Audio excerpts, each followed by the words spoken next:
तो आज की मूवी उन लोगों के लिए होने वाली है जिनकी आगे जाके शादी होने वाली है, और हो सकता है कि कुछ लोगों की अभी पक्की भी हो गई होगी। तो इस मूवी को देखकर आपको काफी सीख मिलेगी कि शादी से पहले क्या क्या सावधानियां रखनी चाहिए, खास करके हनीमून पर जाते समय। तो अब डायरेक्ट करते हैं मूवी स्टार्ट। तो मूवी स्टार्ट होती है जहाँ पर एक चर्च में एक शादी हो रही होती है। लड़की का नाम होता है जूली और लड़के का नाम होता है मिच। अब दोनों की जोड़ी देखकर ऐसा लगता है कि दोनों एक दूसरे के लिए ही बने, क्योंकि देखने में दोनों ही काफी सुंदर थे। लड़का जो कि काफी लंबा है, हैंडसम है, जैसा कि लड़कियों को चाहिए, और लड़की भी काफी सुंदर है और अमीर है, जैसा कि लड़कों को चाहिए। लड़की की माँ जिसका नाम होता है केट की बेटी जूलियन के सगे पापा इस दुनिया में नहीं है, तो केट ने किसी और से शादी कर ली, और वो जो बंदा था वो बंदा था काफी रिच, और वही रिच पापा की बदौलत इन दोनों की शादी काफी खूबसूरती से होती है, क्योंकि पापा जरूर सौतेले थे पर वो अपनी सौतेली बेटी से काफी प्यार करते थे। अब शादी होने के बाद मिच कुछ शब्द बोलता है। वो कहता है कि मैंने जूलियन को पहली बार देखा तो मैंने उसको इग्नोर कर दिया, पर हम दोनों के प्यार का किस्सा मेरे ट्रक के खराब होने की वजह से शुरू हुआ। मेरा ट्रक जब भी खराब होता मैं बस करता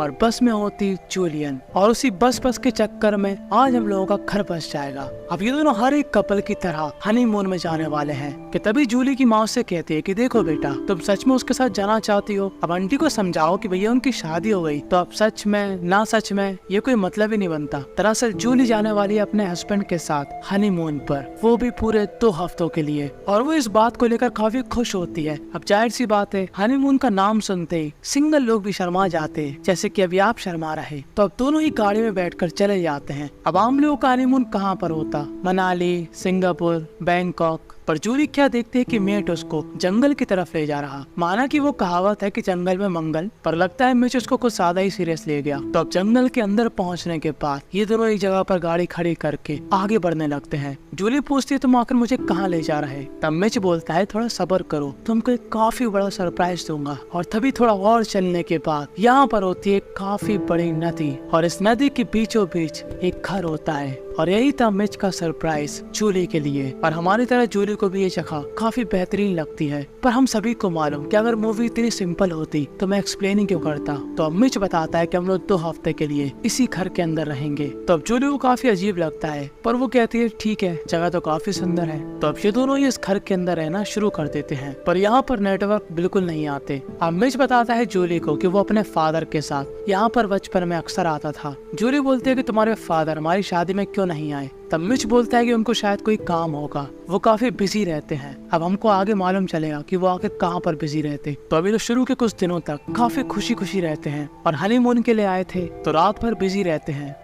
पर ये जगह चारों तरफ से पानी से घिरी थी, और जूली को पानी से डर लगता था। अब ऐसा नहीं कि उसको स्विमिंग नहीं आती थी, पर उसको एक तरह से डर था पानी से, फोबिया टाइप का। पर मिच चाहता है कि वो अपने इस डर को बाहर करे, और वो उसको एक ट्यूब में बैठाकर अंदर चला जाता है कि तभी उस ट्यूब की हवा निकलने लगती है और जूली गिर जाती है पानी के अंदर, और वो एकदम चिल्लाने लगती है। तभी वहाँ पर मिच आता है और उसको बचा लेता है, पर जूली के तो जैसे गोटे मुंह पे आ गए थे। क्या मतलब जूली एक लड़की है? तो अब एक दिन ये दोनों ही मछली पकड़ रहे होते हैं कि तभी जूली मिच से कहती है कि तुम्हारे पास वो बॉक्स कैसा है? दरअसल मिच के पास एक बॉक्स है। तो मिच कहता है जूली से कि वो बॉक्स सिक्योरिटी रीजन के लिए है, जिसको मैं हमेशा बंद ही रखता, और वो जूली को नहीं बताता कि उस बॉक्स के अंदर आखिर क्या है। और अब मिच जूली को कार के पास ले जाता है और जंगल में एक फंदा लगा देता है, क्योंकि ये लोग घास फूस खाकर बोर हो गए थे। अब इनको खाना था मांस। ये जाल काफी खतरनाक जाल होता, और कई जगह पर ये जाल लगाना बैन है, क्योंकि अगर इसमें आपका पैर चला गया तो आपका पैर सही में चला गया। तो सोचिए उस जानवर के साथ क्या होता होगा जो कि इन फंदों में फंस जाता। खैर इसकी चिंता मिच को नहीं होती। वो ले जाता है जूली को वापस उसी घर में, और रात में ये दोनों ही करते हैं मेहनत बिस्तर में। और जब अगले दिन होता है नया सवेरा, तो जूली का होता है उतरा हुआ चेहरा। जूली अपने पोचनी हस्बैंड से कहती है कि मुझे अपने घर जाना है। तब मिच बोलता है आखिर क्यों, तुमको यहाँ पर मजा नहीं आ रहा क्या? तब जूली बोलती है यार मजा आ रहा, पर यार घर भी जाना जरूरी है, मैं अपनी माँ को मिस कर रही। मिच कहता है कि इतना ब्यूटीफुल नजारा है, इतनी ब्यूटीफुल जगह है, और कहाँ तुम अपनी मनहूस माँ को याद कर रही। और जूली को ये सुन के काफी अजीब लगता है कि यार ये मेरा पूजनीय हस्बैंड अब पूजनीय कैसे हो गया? ये मुझसे ऐसे बात तो कभी नहीं करता था। और यहाँ पर इन दोनों की बहस हो जाती है। और मिच जूली पर काफी चिल्लाता है और अब जूली उसके ऊपर गुस्सा तो उतार नहीं सकती, तो वो घर की चीजों को तोड़ने लगती है क्योंकि जूली की उम्मीदें टूट चुकी थी। क्योंकि मिच शादी से पहले उसको ऐसे ट्रीट करता था कि जैसे वो हो राजकुमारी, पर अभी वो उसको ऐसे ट्रीट कर रहा कि जैसे जूली हो प्रॉपर्टी हमारी। पर मिच बाद में आकर जूली से सॉरी भी कहता है, पर जूली के लिए ये सब छोटी सी बात नहीं थी, उसके लिए बात थी काफी बड़ी और वो अगले दिन फिर से उससे बहस करती है। मिच बोलता है कि मैं यहाँ से नहीं जाना चाहता, मैं यहाँ पर अपने बच्चे पैदा करना चाहता हूँ, उनको यहाँ पर बड़ा करना चाहता हूँ, ये कितनी अच्छी जगह है, तुम मेरी बीवी हो, बाप बनने की कोशिश मत करो। और अपने हस्बैंड के इस बदलते हुए बर्ताव को देखकर जूली एकदम सहम जाती है क्योंकि उसका क्यूट सा हस्बैंड अब कुत्ते ऐसा बर्ताव कर रहा। पर जूली बेचारी अकेली जा भी नहीं सकती थी क्योंकि उसको पानी से काफी डर लगता था। और दूसरी तरफ यहाँ पर मिच सलमान खान के नक्शे कदम पर चल रहा होता है और आज ये लोग खाने में मांस खाते हैं।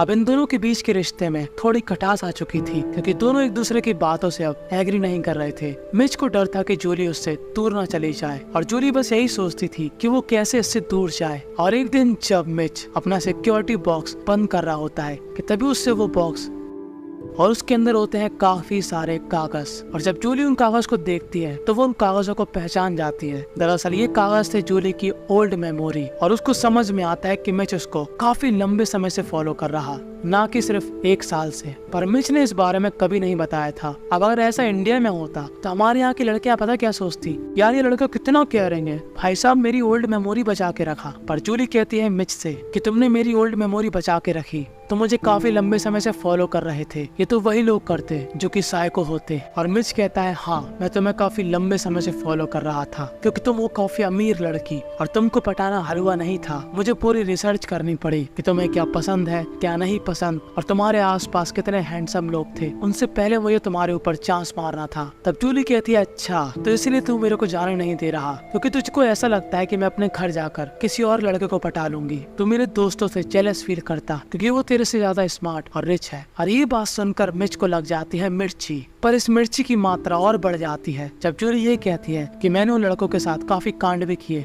उनके साथ संस्कारें भी हुई। अब यहाँ पर मूवी रोक के मैं आपको बता दूं, जूली सिर्फ ऐसे ही बोल रही थी बहस के लिए, उसने असली में ऐसा कुछ नहीं किया था। और ये बात मिच को भी मालूम थी, पर हम सभी को मालूम कि बहस में बोली गई बात चिंगारी से कब आग बन जाती पता नहीं लगता। और यहाँ पर भी ऐसा ही होता है और जूली मिच पर हमला करके यहाँ से भाग जाती है। पर वो जैसे ही दूसरी साइड पहुँचती है उसके फोन में नेटवर्क नहीं आते और तब तक मिच भी तैर कर दूसरी तरफ आ गया था और जूली यहाँ पर छुप रही थी कि तभी यहाँ पर जूली को एक कब्र दिखती है और उसकी रूह कांप जाती है कि यहाँ पर कुछ नहीं काफी गड़बड़ है। और वो चुपचाप से मिच के सामने चली जाती है और जब उसको मिच ढूंढ लेता है तो वो ज्यादा रिएक्ट नहीं करती, चुपचाप उसके साथ वापस घर चली जाती है।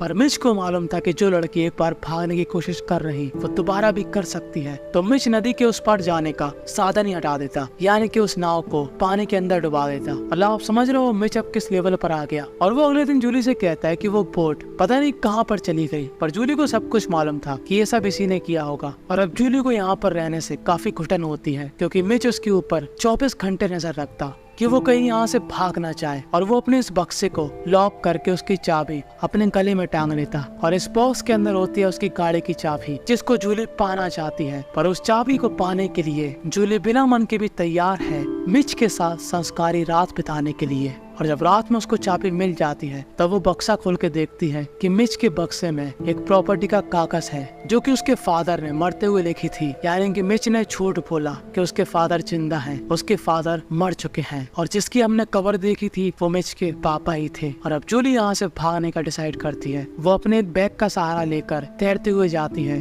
उसको पानी से डर लगता था पर इस समय उसका डर उसके अपूजनीय हस्बैंड की वजह से था। और वो जैसे ही गाड़ी में बैठती है गाड़ी स्टार्ट नहीं होती कि तभी वो देखती है कि वहाँ पर मिच आ गया और वो उसके ऊपर गन तान देती है और कहते हैं कि गाड़ी को जल्दी से ठीक करो। पर मिच होता है काफी चालाक, वो जूली को कंफ्यूज करके गाड़ी का दरवाजा तोड़ के उसको बेहोश करके वापस ले जाता है घर में। और जूली उससे दूर कभी ना जाए इसके लिए वो उसके पैरों पे एक चैन बांध देता है। ये चैन काफी लंबी होती है ताकि जूली इस पूरे घर का इस्तेमाल कर सके पर यहाँ से भाग ना सके। और अब मिच उसको अपनी पूरी कहानी सुनाता है। वो कहता है कि तुम मेरे पापा से मिलना चाहती हो, उनकी कब्र पास में ही है, वो हमारे साथ में ही है। मेरे पापा की मौत ऐसी हो गई थी हंटिंग करते समय, उनको ये प्लेस काफी पसंद था। वो मुझसे हमेशा कहते थे कि बेटा शादी कर ले, बच्चे कर ले, तभी तो असली मैन बनेगा क्योंकि असली मैन के पास ही फैमिली होती है।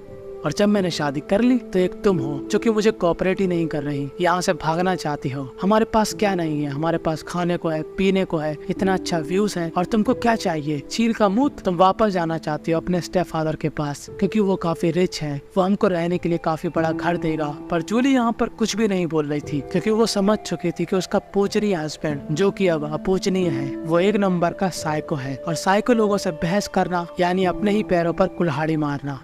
और अब वो एक अच्छी वाइफ बनने की कोशिश करती है क्योंकि उसके पास दूसरा ऑप्शन नहीं था। मिच कहता है कि मैं तुमसे सच्चा प्यार करता और मैं तुम्हारे बगैर नहीं रह सकता, तो यहाँ से भागने की कोशिश मत करो। पर जूली को इस नरक से बाहर निकलना था और वो नोटिस करते कि घर की सभी माचिस भरी पड़ी है और मिच को है सिगरेट पीने की आदत, तो वो पूरी माचिस को फेंक देती है और मिच से कहती है कि गैस जलाने के लिए माचिस नहीं है। और मिच को मालूम था कि अब वो गाड़ी के पास जाएगा और सिटी से सामान लेकर आएगा, तो क्या पता जब तक जूली यहाँ से भाग जाए। पर उसको सिगरेट की लत थी और वो फिर भी चला जाता है। और तब तक जूली चैन तोड़कर वो जो ट्यूब था जो फट गया था उसको सही कर लेती है और उससे तैर कर जंगल की दूसरी तरफ जाती है और वो जो फंदा मिच ने लगाया था उसको अपने साथ ले जाती है उसी घर में और उस जगह पर बिछा देती जहाँ पर मिच लकड़ी काटता था। कि तभी वहाँ पर आ जाता है मिच और वो देखता है कि जूली बड़े आराम से वहीं पर बैठी। मिच अपने साथ गोली भी लाया था और उन गोलियों को वो इस बॉक्स के अंदर रख देता है। वो जूली से कहता है कि हमारा ट्रक खराब हो चुका और अब जूली घबरा जाते है कि बिना ट्रक के मैं कैसे जाऊंगी। और वो सोचते है कि वो उस जाल को हटा दे। वो कहती है मिच से कि आज लकड़ी मैं काट दूंगी और मिच चला जाता है अंदर। पर जैसे ही मिच वहाँ पर जाता है वो क्या देखता है कि कुर्सी में काफी पसीना है और वो सोच में पड़ जाता है कि जूली को बैठे बैठे कैसे पसीना आ गया, जरूर उसने भागा दौड़ी करी। और मिच उसका ट्यूब भी देख लेता है और वो काफी गुस्से में आकर उसको चांटा मारता है। और अब मिच डिसाइड करता है जूली को ऊपर पहुँचाने का क्योंकि जूली उसकी बात नहीं सुन रही थी, उसको भागने की पड़ी थी। पर जूली मिच को उसी फंदे के करीब लाती है जो उसने यहाँ पर बिछाया था और वो मिच को उस फंदे में फंसा भी देती है। और वो जैसे ही आती है डिब्बे से चाबी लेने के लिए, मिच उस चैन को खींचने लगता है जो कि जूली के पैर से बंधी थी। पर तभी जूली उस बॉक्स के अंदर से गोली निकाल कर मिच के एक हाथ को शूट कर देती है और गन के ट्रिगर पर लॉक लगाकर मिच को घायल अवस्था में छोड़कर काफी ज्यादा हिम्मत करके वो इस बार पानी में तैरने का डिसाइड करती है और वो तैरते हुए पानी की दूसरी तरफ पहुंच जाती है। और जब वो देखती है कि गाड़ी यहाँ पर सच में स्टार्ट नहीं हो रही तो वो डिसाइड करती है पैदल ही जाने का। और मिच उसी घर में घायल अवस्था में वैसा का वैसा ही डला और बस यहीं पर ये मूवी थी एंड हो जाती है। तो इस मूवी से हमको यही सीखने को मिला कि शादी वगैरह करने से पहले लड़का हो या लड़की, आपके पार्टनर के बारे में आपको सब कुछ मालूम होना चाहिए कि वो आखिर कैसा इंसान है, क्योंकि जल्दबाजी में आपकी लाइफ का बाजा भी बच सकता है और आपका पार्टनर मिच जैसा भी निकल सकता है। तो इन सब से बचने का एक ही तरीका है, ज्वाइन करें टेलीग्राम, क्योंकि वहाँ पर आपको मिलेगी मूवी से रिलेटेड सारी जानकारी।